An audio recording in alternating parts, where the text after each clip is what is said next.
जय हिंद, वंदे मातरम। दोस्तों, स्वागत है आपका आपके अपने इस YouTube चैनल पर। आज के इस वीडियो में हरियाणा पुलिस कांस्टेबल के लिए हरियाणा सामान्य ज्ञान, computer, general science, general Hindi के क्वेश्चन इस वीडियो में डिस्कस करेंगे। तो इस वीडियो को पूरा जरूर देखिए। यदि वीडियो अच्छा लगे वीडियो को लाइक करें, शेयर करें। चैनल पर पहली बार विजिट कर रहे हैं तो चैनल को सब्सक्राइब कर लें। पास ही में आपके बेल आइकन होगा, उसको भी दबा लें।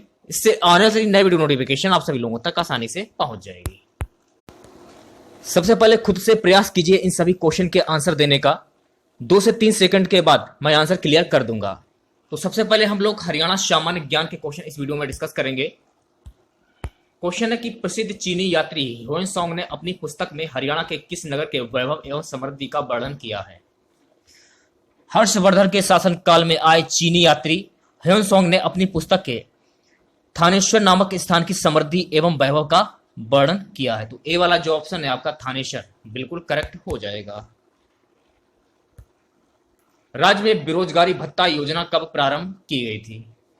1 नवंबर 2004 को राज्य में शिक्षित बेरोजगारों हेतु बेरोजगारी भत्ता योजना प्रारंभ की गई। तो बी वाला जो ऑप्शन है आपका बिल्कुल करेक्ट हो जाएगा। अगला क्वेश्चन देखिए, प्रसिद्ध रचना बीजक के रचनाकार कौन है? संत गरीबदास ने बीजक की रचना की। ऑप्शन जो ए है आपका बिल्कुल करेक्ट हो जाएगा। अगला क्वेश्चन, पुरली किस अंग का आभूषण है? पुरली लौंग आदि नाग के आभूषण है। तो सी वाला जो ऑप्शन है आपका बिल्कुल करेक्ट हो जाएगा। अगला क्वेश्चन देखिए, अतिथि आगमन की सूचना देना है। जैसे कि प्रातःकाल कौवे का घर की छत पर बोलना अतिथि आगमन की सूचना देना है। कौवे का बोलना। तो बी वाला जो ऑप्शन है आपका बिल्कुल करेक्ट हो जाएगा। अगला क्वेश्चन, निम्न में से कौन एक हरियाणा की पगड़ी नहीं है? खेस एक मोटी सूत की चादर होती है जो शीतकाल में ओढ़ी जाती है। तो बी वाला जो ऑप्शन है आपका बिल्कुल करेक्ट हो जाएगा। गहरे लाल रंग की किनारों पर छपी ओढ़नी को क्या कहा जाता है? गहरे लाल रंग की किनारों पर छपी ओढ़नी को सोपली कहते हैं। तो डी वाला जो ऑप्शन है आपका बिल्कुल करेक्ट हो जाएगा। अगला क्वेश्चन, बच्चे के जन्म पर क्या बांटा जाता है? बाकली वह पदार्थ है जो किसी घर में बच्चे के जन्म में बांटा जाता है। तो डी वाला जो ऑप्शन है आपका बिल्कुल करेक्ट हो जाएगा। नेक्स्ट क्वेश्चन की बात कर लेते हैं। क्वेश्चन हमारा है कि शलोणी उत्सव क्या है? हरियाणा राज्य में शलोणी उत्सव भाई बहन का उत्सव होता है। ऑप्शन जो ए है आपका बिल्कुल करेक्ट हो जाएगा। शतकुंभा मेला किस माह में मनाया जाता है? प्रतिवर्ष श्रावण मास में शतकुंभा का मेला मनाया जाता है। श्रावण मास। ए वाला जो ऑप्शन है आपका बिल्कुल करेक्ट हो जाएगा। क्वेश्चन हमारा अगला है, निम्न में से किस वाद्य यंत्र को जोगियों ने प्रसिद्धि दिलाई? सारंगी नामक वाद्य यंत्र ने प्रदेश के जोगियों को प्रसिद्धि दिलाई। तो सी वाला जो ऑप्शन है आपका बिल्कुल करेक्ट हो जाएगा। अगला है क्वेश्चन की स्वाग परंपरा की शुरुआत ये कब हुई थी? स्वाग परंपरा की शुरुआत वर्ष 1730 ईस्वी में हुई थी। तो सी वाला जो ऑप्शन है आपका बिल्कुल करेक्ट हो जाएगा। अगला क्वेश्चन देखिए, बनडा किस प्रकार का गीत है? बनडा एक प्रकार का विवाह गीत है। ए वाला जो ऑप्शन है आपका बिल्कुल करेक्ट हो जाएगा। पानीपत का मुख्य खनिज क्या है? पानीपत जिला गंधक के लिए प्रसिद्ध है, जबकि महेंद्रगढ़ जिले में मार्बल प्रमुखता से प्राप्त होता है। तो ये गंधक के लिए प्रसिद्ध है। डी वाला जो ऑप्शन है आपका बिल्कुल करेक्ट हो जाएगा। नेक्स्ट क्वेश्चन की बात कर लेते हैं। रोहतक जिले का निर्माण कब हुआ था? रोहतक जिले का निर्माण 1 नवंबर 1966 को हुआ था। ज्ञात है कि वर्ष 1966 में स्वयं हरियाणा भारत का 16वां राज्य बना था। आंसर हो जाएगा 1 नवंबर 1966। तो बी वाला जो ऑप्शन है आपका बिल्कुल करेक्ट हो जाएगा। अगला क्वेश्चन, मास्टर तारा सिंह नेता थे। मास्टर तारा सिंह सिक्कों के प्रसिद्ध नेता थे। बी वाला जो ऑप्शन है आपका बिल्कुल करेक्ट हो जाएगा। अगला क्वेश्चन देखिए, कुड़िंद गणराज्य का वर्तमान क्षेत्र हरियाणा के किस जिले में विस्तृत था? वर्तमान अंबाला क्षेत्र में कुड़िंद गणराज्य विस्तृत था। तो डी वाला जो ऑप्शन है आपका बिल्कुल करेक्ट हो जाएगा। अगले क्वेश्चन की बात कर लेते हैं। पंडित दीनदयाल शर्मा का जन्म स्थान कहाँ है? पंडित दीनदयाल शर्मा का जन्म स्थान रोहतक जिला में है। डी वाला जो ऑप्शन है आपका बिल्कुल करेक्ट हो जाएगा। भारत को वर्ष 1983 का विश्व कप दिलाने वाले क्रिकेट कप्तान का नाम क्या है? हरियाणा हरिकेन के नाम से प्रसिद्ध कपिल देव ने वर्ष 1983 का विश्व कप जिताया था। ऑप्शन जो ए है आपका बिल्कुल करेक्ट हो जाएगा। नेक्स्ट क्वेश्चन देखिए, हरियाणा के किस स्थान से नवपाषाण युगीन कृषक बस्तियों के प्रमाण जिले हैं? शीशवाल नामक स्थान से नवपाषाण युगीन कृषक बस्तियों के प्रमाण मिले हैं। तो ए वाला जो ऑप्शन है आपका बिल्कुल करेक्ट हो जाएगा। यहां से आपके सामान्य अध्ययन के क्वेश्चन स्टार्ट हो जाते हैं। क्वेश्चन निम्नलिखित का मिलान कीजिए। आंसर मैं क्लियर कर देता हूं, तो ए वाला जो ऑप्शन है आपका बिल्कुल करेक्ट हो जाएगा। ठीक है, चलिए बात करते हैं नेक्स्ट क्वेश्चन की। क्वेश्चन हमारा है कि भारतीय संविधान में कितने मौलिक कर्तव्य उल्लेखित हैं? भारतीय संविधान में मौलिक कर्तव्य की संख्या 11 है, ये आपको ध्यान में रखना है। ठीक है, डी वाला जो ऑप्शन है आपका बिल्कुल करेक्ट हो जाएगा। अगला क्वेश्चन, भारतीय संविधान का चौथा भाग जो निम्नलिखित में से किससे संबंधित है? भारतीय संविधान के भाग 4 के अनुच्छेद 36 से 51 तक राज्य के नीति निर्देशक तत्व शामिल किए गए हैं। भारतीय संविधान के भाग 3 तथा 4 मिलकर संविधान की आत्मा तथा चेतना कहलाती हैं। राज्य के नीति निर्देशक तत्वों का उद्देश्य कल्याणकारी राज्य की स्थापना करना है। तो डी वाला जो ऑप्शन है आपका राज्य के नीति निर्देशक तत्व बिल्कुल करेक्ट हो जाएगा। अगला क्वेश्चन, वेदों की ओर लौटो का नारा किसने दिया? महर्षि स्वामी दयानंद सरस्वती आधुनिक भारत के महाचिंतक, समाज सुधारक व देशभक्त थे। उनका बचपन का नाम मूल शंकर था। उन्होंने 1874 में एक महान आर्य सुधारक संगठन आर्य समाज की स्थापना की। उन्होंने ही सबसे पहले 1876 में स्वराज्य का नारा दिया, जिसे बाद में लोकमान्य तिलक ने उसे आगे बढ़ाया। वेदों की ओर लौटो का नारा दयानंद सरस्वती ने ही दिया था, स्वामी दयानंद सरस्वती। बी वाला जो ऑप्शन है आपका बिल्कुल करेक्ट हो जाएगा। अगला क्वेश्चन, टोडरमल किस मुगल शासक के प्रसिद्ध राजस्व मंत्री थे? टोडरमल जो थे मुगल बादशाह अकबर के नवरत्नों में से एक थे। सी वाला जो ऑप्शन है आपका बिल्कुल करेक्ट हो जाएगा। टोडरमल का जन्म लहरपुर में हुआ था। टोडरमल ने ही दहशाला व्यवस्था की शुरुआत की थी। वह प्रारंभ में शेरशाह सूरी का मंत्री था, यह आपको ध्यान में रखना है। ठीक है, चलिए बात करते हैं अगले क्वेश्चन की। डायनामाइट का आविष्कार किसने किया था? अल्फ्रेड नोबेल ने स्वीडन निवासी रासायनिक तथा इंजीनियर थे। विश्व प्रसिद्ध नोबेल पुरस्कार इनके ही द्वारा स्थापित न्यास किया गया है। इन्होंने डायनामाइट नामक विस्फोटक का आविष्कार किया था। तो बी वाला जो ऑप्शन है आपका बिल्कुल करेक्ट हो जाएगा। रोवर्स कप निम्नलिखित में से किस खेल से संबंधित है? रोवर्स कप प्रतियोगिता सन 1891 में प्रारंभ हुई। यह प्रतियोगिता मुंबई में आयोजित की जाती है। रोवर्स कप फुटबॉल खेल से संबंधित है। तो ए वाला जो ऑप्शन है आपका बिल्कुल करेक्ट हो जाएगा। डांडिया लोक नृत्य निम्नलिखित में से किस राज्य से संबंधित है? डांडिया नृत्य का देवी दुर्ग के सम्मान में प्रदर्शन किया जाता है, जिसने भक्ति गरबा नृत्य के रूप में जन्म लिया है। यह नृत्य वास्तव में देवी दुर्गा और महिषासुर पराक्रमी राक्षस राजा के बीच एक नकली लड़ाई का मंचन है।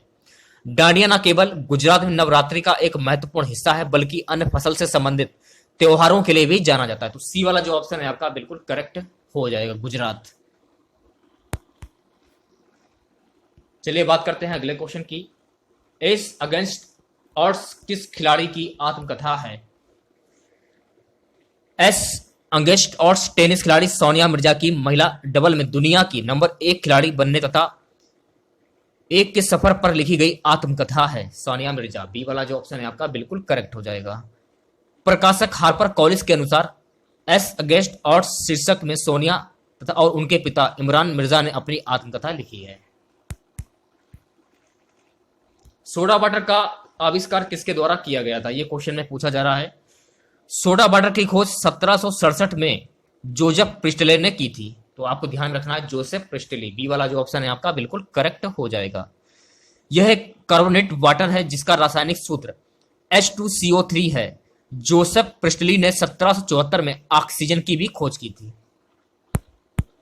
चलिए बात करते हैं अगले क्वेश्चन की। जंतर मंतर ये कहां पर है? जंतर मंतर राजस्थान के रायपुर जिले में है। ऑप्शन जो ए है आपका बिल्कुल करेक्ट हो जाएगा। इसका निर्माण सवाई जयसिंह ने 1728 से 1734 के बीच निर्मित किया था। सबसे पहली वेधशाला का निर्माण दिल्ली में 1724 में बनी है। इसके अतिरिक्त वेधशालाएं उज्जैन, मथुरा एवं वाराणसी में भी बनाई गई हैं। नेक्स्ट क्वेश्चन की बात करते हैं। सॉल्जबर्ग महोत्सव किस देश में आयोजित किया जाता है? सॉल्जबर्ग महोत्सव ऑस्ट्रेलिया देश का उत्सव है। इसकी शुरुआत 1920 में हुई थी। इस उत्सव का संबंध संगीत एवं ड्रामा से है। तो इस क्वेश्चन का बी वाला जो ऑप्शन है आपका बिल्कुल करेक्ट हो जाएगा। सबसे बड़ा टापू है, ग्रीनलैंड विश्व का सबसे बड़ा टापू है। तो ए वाला जो ऑप्शन है आपका बिल्कुल करेक्ट हो जाएगा। किसी देश की जन्म दर को किस तरह से परिभाषित किया जाता है? किसी देश की जन्म दर को एक वर्ष में प्रति 1000 पर जन्मों की संख्या से प्रदर्शित करते हैं। किसी क्षेत्र में प्रति इकाई समय में प्रति 1000 व्यक्तियों पर मृत्यु को मृत्यु दर कहते हैं। तो बी वाला जो ऑप्शन है आपका बिल्कुल करेक्ट हो जाएगा। विश्व का सबसे बड़ा महाद्वीप कौन सा है? एशिया विश्व का सबसे बड़ा महाद्वीप है। डी वाला जो ऑप्शन है आपका बिल्कुल करेक्ट हो जाएगा। इसके बाद अफ्रीका, उत्तरी अमेरिका, दक्षिण अमेरिका, अंटार्कटिका, यूरोप एवं ऑस्ट्रेलिया आते हैं। अगला क्वेश्चन देखिए। वाडीवास के युद्ध में इंग्लिश सेना ने किसको हराया था? वाडीवास का जो युद्ध हुआ था यह हुआ था 22 जनवरी 1760 में। यह आपको ध्यान में रखना है, ठीक है। और वास्तव में कर्नाटक के तीसरे युद्ध का ही एक भाग था। इस युद्ध में अंग्रेजों का नेतृत्व सर आयर कूट ने किया था तथा फ्रांसीसियों का नेतृत्व काउंटी ली लाली ने किया था। इस युद्ध में फ्रांसीसी हार गए थे। तो बी वाला जो ऑप्शन है आपका बिल्कुल करेक्ट हो जाएगा। अगले क्वेश्चन की बात करते हैं कि पुतलिंजर पुरस्कार किस क्षेत्र में दिया जाता है? देखिएगा, इस पुतलिंजर पुरस्कारों की स्थापना ये कब हुई थी, यह भी क्वेश्चन में पूछा जा सकता है। तो 1917 में हुई थी। ये समाचार पत्रों, मैगजीनों, पत्रिकारिता, साहित्य एवं संगीत के क्षेत्र में दिया जाता है। इसकी स्थापना किसने की थी? जोसेफ पुतलिंजर ने की थी। और अपनी वसीयत के आधार पर हुई प्रत्येक विजेता को 15,000 अमेरिकी डॉलर का पुरस्कार दिया जाता है। सो गाइस, इस क्वेश्चन का जो है ए वाला ऑप्शन जो है आपका पत्रकारिता बिल्कुल करेक्ट हो जाएगा। विद्युत प्रतिरोध की इकाई क्या? ये क्वेश्चन में पूछा जा रहा है। किसी प्रतिरोधक के सिरों के बीच विभवांतर एवं उसमें प्रवाहित विद्युत धारा के अनुपात को उसका विद्युत प्रतिरोध कहते हैं। विद्युत प्रतिरोध की इकाई ओम है। तो आपको यह ध्यान में रखना है कि ओम होता है। डी वाला जो ऑप्शन है आपका बिल्कुल करेक्ट हो जाएगा। टेलीविजन का आविष्कार किसने किया था? टेलीविजन का आविष्कार J.L. बेयर्ड ने किया था। तो ए वाला जो ऑप्शन है आपका बिल्कुल करेक्ट हो जाएगा। किस सन में किया था ये भी आपको ध्यान रखना है। सन 1927 में सैन फ्रांसिस्को में किया गया था। कहां पर किया गया था? सैन फ्रांसिस्को में। निकोला टेस्ला ने 1890 में टेस्ला कॉयल की खोज की। जेम्स क्लार्क मैक्सवेल ने 1865 में विद्युत चुंबकीय सिद्धांत दिया। नेक्स्ट क्वेश्चन की बात करते हैं। हर 2 साल में राज्यसभा के कितने सदस्य निर्वाचित किए जाते हैं? राज्यसभा एक स्थायी सदन है, इसका विघटन नहीं होता तथा प्रत्येक 2 वर्ष में 1/3 सदस्य अवकाश प्राप्त करते हैं। भारतीय संविधान का अनुच्छेद 80 राज्यसभा में संबंधित है। तो डी वाला जो ऑप्शन है आपका बिल्कुल करेक्ट हो जाएगा। अगला क्वेश्चन देखिए क्या है। भारतीय संविधान ने भारत को निम्नलिखित में से छोड़कर बाकी सभी होना घोषित किया है। भारतीय संविधान में भारत को समाजवादी, पंथ निरपेक्ष, प्रजातांत्रिक गणराज्य घोषित किया है। भारत को साम्यवादी घोषित नहीं किया गया। तो ए वाला जो ऑप्शन है आपका साम्यवादी बिल्कुल करेक्ट हो जाएगा। देखिए गाइस, मैं आप लोगों के लिए डेली 2 वीडियो बनाता हूं हरियाणा पुलिस कांस्टेबल के लिए। काफ़ी मेहनत पड़ती है। तो आप लोगों का भी कर्तव्य बनता है कि वीडियो को लाइक और शेयर ज़्यादा से ज़्यादा करें आप लोग, जिससे कि हमको भी पता चले कि हमारी जो वीडियो हैं सभी बच्चे पसंद कर रहे हैं। इससे हमको ये पता चलेगा। तो वीडियो को लाइक और शेयर ज़्यादा से ज़्यादा करें आप लोग। नेक्स्ट क्वेश्चन देखिए। शकील ओनील किस खेल के साथ जुड़े हुए हैं? शकील ओनील बास्केटबॉल के रिटायर्ड खिलाड़ी हैं। तो आपको ध्यान में रखना है बास्केटबॉल। बी वाला जो ऑप्शन है आपका बिल्कुल करेक्ट हो जाएगा। सर्वेटियन बैरल का संबंध फार्मूला 1 से है। ये आपको ध्यान रखना है, ठीक है। रामचरितमानस एक महाकाव्य है जिसे किस भाषा में लिखा गया है? रामायण एक महाकाव्य की रचना महर्षि वाल्मीकि ने की थी। ये आपको ध्यान रखना कि रामायण जो रामायण है एक महाकाव्य है और इसकी जो रचना है महर्षि वाल्मीकि ने की थी। यह अवधी भाषा में लिखा गया ग्रंथ है, अवधी भाषा में। तो सी वाला जो ऑप्शन है आपका बिल्कुल करेक्ट हो जाएगा। नेक्स्ट क्वेश्चन की ओर बढ़ते हैं। निम्न में से कौन सर्वाधिक उत्पादक पारिस्थितिकी तंत्र है? यह क्वेश्चन में पूछा जा रहा है। सर्वाधिक उत्पादक पारिस्थितिकी तंत्र उष्णकटिबंधीय वर्षा वन है, उष्णकटिबंधीय वर्षा वन। ये वाला जो ऑप्शन है आपका बिल्कुल करेक्ट हो जाएगा। नेक्स्ट क्वेश्चन की बात करते हैं। भारत का सर्वाधिक ऊंचाई पर स्थित हवाई अड्डा कौन सा है? भारत का सबसे ऊंचाई पर स्थित हवाई अड्डा है लेह हवाई अड्डा। सी वाला जो ऑप्शन है आपका बिल्कुल करेक्ट हो जाएगा तथा इसकी ऊंचाई जो है 3250 मीटर है। तो आपको ध्यान रखना है कि लेह हवाई अड्डा की जो ऊंचाई है 3200 मीटर है। लेह जम्मू कश्मीर के लद्दाख क्षेत्र में है, ये भी आपको ध्यान रखना है, ठीक है। देखिएगा यहां से आपके सामान्य हिंदी के क्वेश्चन स्टार्ट हो जाते हैं। क्वेश्चन है कि वर्तनी की दृष्टि से सही शब्द क्या होगा? ए वाला जो ऑप्शन है आपका बिल्कुल करेक्ट हो जाएगा। निम्नलिखित में से कौन सा स्वर नहीं है? या स्वर नहीं है, या ये स्वर नहीं है। ये चा वर्ग का स्पर्शीय या वर्गीय व्यंजन है। इसे कंठस्थ, होश, तालु, मूर्धा, दांतों आदि के स्पर्श से बोला जाता है। नेक्स्ट क्वेश्चन देखिए। उठाना क्रिया का अकर्मक रूप है। उठाना क्रिया का अकर्मक रूप है उठना। डी वाला जो ऑप्शन है आपका बिल्कुल करेक्ट हो जाएगा। उठना, उठाना शब्द में क्रिया कर्म के आधार पर हो रही है, जबकि उठना शब्द में कर्म का अभाव है। सकर्मक क्रिया का उदाहरण क्या है? सकर्मक क्रिया का तो देखिए पढ़ना सकर्मक क्रिया का उदाहरण है, ये आपको ध्यान रखना है, ठीक है। सी वाला जो ऑप्शन है आपका बिल्कुल करेक्ट हो जाएगा। क्योंकि सकर्मक क्रिया के साथ कर्म कारक रहता है, इसलिए सकर्मक क्रिया कहा जाता है। पढ़ना क्रिया में कर्म कारक विद्यमान है, अन्य तीनों में कर्म कारक नहीं है, अतः अकर्मक क्रिया इसमें होगा आपका, ठीक है। निम्नलिखित में से कौन सा भाववाच्य का उदाहरण है? ये क्वेश्चन में पूछा जा रहा है। मुझसे गाया नहीं जाता। तो बी वाला जो ऑप्शन है आपका बिल्कुल करेक्ट हो जाएगा। भाववाच्य का उदाहरण है। भाववाच्य में क्रिया तथा भाव की प्रधानता होती है। भाववाच्य में केवल अकर्मक क्रिया का प्रयोग होता है। जैसे कि राम के द्वारा पुस्तक पढ़ी गई है, तो मैं कर्मवाच्य, बच्चा सो रहा है, मैं कर्तवाच्य है। तो इस क्वेश्चन से आप लोगों को इतनी जानकारी प्राप्त हो जाती है, ठीक है। चलिए बात करते हैं नेक्स्ट क्वेश्चन की। शुद्ध वाक्य का चयन करें। शुद्ध वाक्य का चयन करना है इसमें सी वाला जो ऑप्शन है आपका। भारत में अनेक जातियां हैं, बिल्कुल करेक्ट हो जाएगा। गाइस यहां से आपके देखिए जनरल साइंस के क्वेश्चन स्टार्ट हो जाते हैं। क्वेश्चन है कौन से अंग पर उंगली के समान उभरी हुई संरचनाएं होती हैं जिन्हें दीर्घ रोम अथवा रंशाकुर कहते हैं? मानव शरीर में 20 फीट लंबी छोटी आंत होती है जिसमें भोजन का वास्तविक पाचन होता है। इसमें छोटी छोटी अंगुलियों के समान संरचनाएं होती हैं तथा इनको रसंकर कहते हैं, ये आपको ध्यान रखना है। तो सी वाला जो ऑप्शन है आपका छोटी आंत है, बिल्कुल करेक्ट हो जाएगा। निम्नलिखित में से कौन एक सदस्य मात्रा नहीं है? वे राशियां जिनमें दिशा एवं परिमाण दोनों होते हैं वे सदिश राशियां कहलाते हैं। त्वरण, संवेग एवं बल इत्यादि सदिश राशियां हैं। तो ए वाला जो ऑप्शन है आपका बिल्कुल करेक्ट हो जाएगा। चलिए बात करते हैं नेक्स्ट क्वेश्चन की। वाहनों को सुरक्षित मोड़ लेने के लिए आवश्यक केंद्रीय बल प्रदान करने हेतु किसी घुमावदार सड़क के बाहरी किनारों को आंतरिक किनारे से ऊपर करने की प्रक्रिया को क्या कहते हैं?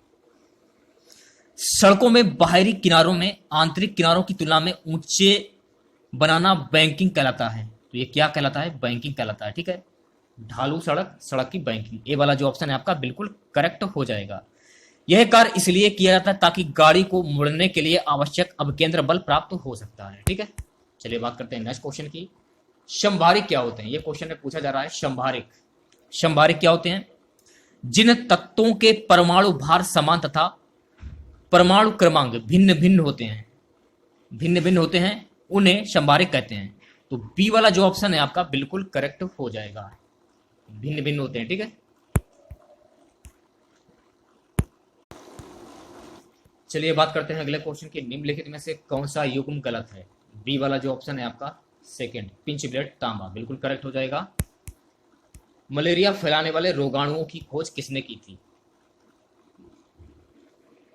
चार्ल्स लेब्रेन ने मलेरिया फैलाने वाले रोगाणुओं की खोज की थी, ये आपको ध्यान रखना है, ठीक है। बी वाला जो ऑप्शन है आपका बिल्कुल करेक्ट हो जाएगा।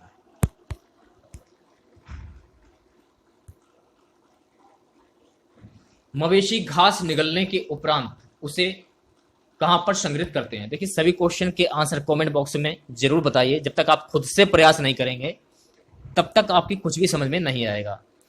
मवेशी घास निगलने के उपरांत उसे प्रथम आवाशय में संग्रहित करते हैं। प्रथम आवाशय, ये वाला जो ऑप्शन है आपका बिल्कुल करेक्ट हो जाएगा। चलिए बात करते हैं नेक्स्ट क्वेश्चन की। निम्नलिखित में से कौन मानव शरीर के विभिन्न अंगों का ऑक्सीजन वाहक है? ये वाला जो ऑप्शन है आपका लाल रक्त कणिकाएं, बिल्कुल करेक्ट हो जाएगा। लाल रक्त कोशिका रक्त की प्रमुख कोशिका है। यह रीढ़धारी प्राणियों के श्वसन अंगों में ऑक्सीजन लेकर उसे शरीर के विभिन्न अंगों की कोशिकाओं तक पहुंचाने का सबसे सहज और व्याप्त माध्यम है। तो आपको ये बात ध्यान में रखनी है, ठीक है। मानव शरीर के जो गुर्दे होते हैं इनमें से कौन सा कार्य करते हैं? वक्र या गुर्दे का जोड़ा मानव का एक अंग है जिनका प्रधान कार्य मूत्र उत्पादन रक्त शोधन करना है। गुर्दे बहुत ही वर्टिब्रेट पशुओं में मिलते हैं। ये मूत्र प्रणाली के अंग हैं। इनका मूल स्वरूप मूत्र कहलाता है। तो आपको ये बात ध्यान रखनी है। उत्सर्जन, ये वाला जो ऑप्शन है आपका बिल्कुल करेक्ट हो जाएगा। जब प्रकाश किसी किनारे या किसी दरार से गुजरता है तो डॉट डॉट डॉट की वजह से अंकित हो जाता है। जब प्रकाश या ध्वनि तरंगें किसी अवरोध से टकराती हैं तो वे अवरोध के किनारों पर मुड़ जाती हैं और अवरोधक की ज्योमेट्रिया छाया में प्रवेश कर जाती हैं। तरंगों के इस प्रकार मुड़ने की घटना को विवर्तन कहते हैं। तो सी वाला जो ऑप्शन है आपका बिल्कुल करेक्ट हो जाएगा। यहां से आपके कंप्यूटर के क्वेश्चन स्टार्ट हो जाते हैं। डॉट डॉट डॉट डिस्क का इंक्रिप्शन एक प्रौद्योगिकी हार्डवेयर या सॉफ्टवेयर है जहां भंडारण के पहले डाटा का इंक्रिप्शन किया जाता है। किसी डाटा के स्टोरेज से पूरा डिस्क का इंक्रिप्शन एक प्रकार का तकनीक होता है। तो बी वाला जो ऑप्शन है आपका बिल्कुल करेक्ट हो जाएगा।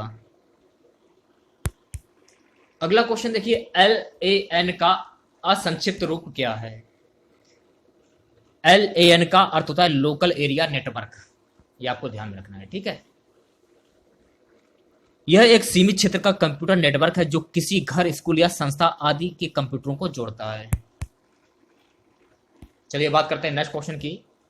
किस ग्राफिक्स में डिजिटल फोटो तथा स्कैन की गई छवियों को BMP, PNG, JPG, TIF और GIF जैसे प्रसार या एक्सटेंशन के साथ आमतौर पर संग्रहित किया जाता है? कंप्यूटर में सूचनाओं को रखने के लिए अंकों को 0 और 1 के रूप में रखा जाता है। किसी सूचना को दर्शाने के लिए 0 और 1 जो द्विआयामी सारणी या मानचित्र तैयार होता है उसे बिटमैप या बिट एरो कहते हैं। कंप्यूटर ग्राफिक्स में जब मानचित्र एक आयत होता है तब बिटमैप बनाकर किसी द्विआयामी चित्र को रखा जाता है। तो ए वाला जो ऑप्शन है आपका बिल्कुल करेक्ट हो जाएगा। C++ क्या है? ये क्वेश्चन में पूछा जा रहा है। C+ एक फोरट्रॉन एवं कोबल इत्यादि प्रोग्रामिंग लैंग्वेज है। प्रोग्रामिंग लैंग्वेज विभिन्न प्रकार के निर्देशों का प्रयोग करके विभिन्न आउटपुट देती है। तो बी वाला जो ऑप्शन है आपका बिल्कुल करेक्ट हो जाएगा। चलिए बात करते हैं नेक्स्ट क्वेश्चन की। निम्नलिखित में से कौन सी एक डाटाबेस प्रबंधन प्रणाली नहीं है? डी वाला जो ऑप्शन है आपका बिल्कुल करेक्ट हो जाएगा।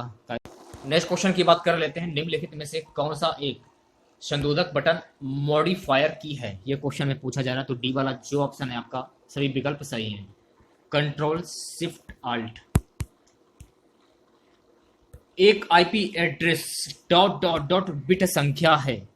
एक इंटरनेट प्रोटोकॉल आईपी एड्रेस एक संख्यात्मक लेवल है जो अपने नोड्स के बीच संचार के लिए इंटरनेट प्रोटोकॉल का प्रयोग करके करने वाले कंप्यूटर नेटवर्क में भाग ले रहे डिवाइडर्स को आवंटित किया जाता है। बी वाला जो ऑप्शन है आपका बिल्कुल करेक्ट हो जाएगा। 32। चलिए बात करते हैं नेक्स्ट क्वेश्चन की। MS वर्ड डॉक्यूमेंट्स में दूसरे लाइन में जाने के लिए किस की का प्रयोग होता है? MS वर्ड एक सॉफ्टवेयर है जो वर्ड प्रोसेसिंग कार्य के लिए विंडो ऑपरेटिंग सिस्टम में उपलब्ध होता है। यह एक बहुत ही प्रचलित एप्लीकेशन है। सॉफ्टवेयर जो न केवल वर्ड प्रोसेसिंग करता है बल्कि DPD कार्य भी करता है। जब आप वर्ड में काम कर रहे हैं तो समय समय पर आपको अपना दस्तावेज सेव करना पड़ता है। इसके लिए आपको ऑटो सेव विकल्प का चयन करना होता है। उसी प्रकार MS वर्ड डॉक्यूमेंट्स में दूसरे लाइन में जाने के लिए एंटर की का ही प्रयोग होता है। तो इस क्वेश्चन का ए वाला जो ऑप्शन है आपका एंटर की बिल्कुल करेक्ट हो जाएगा। आज का हमारा सबसे लास्ट क्वेश्चन रहेगा, आधुनिक कंप्यूटर का जनक किसे कहा जाता है? काफी आसान सा क्वेश्चन है, चार्ल्स बेबेज। डी वाला जो ऑप्शन है आपका बिल्कुल करेक्ट हो जाएगा।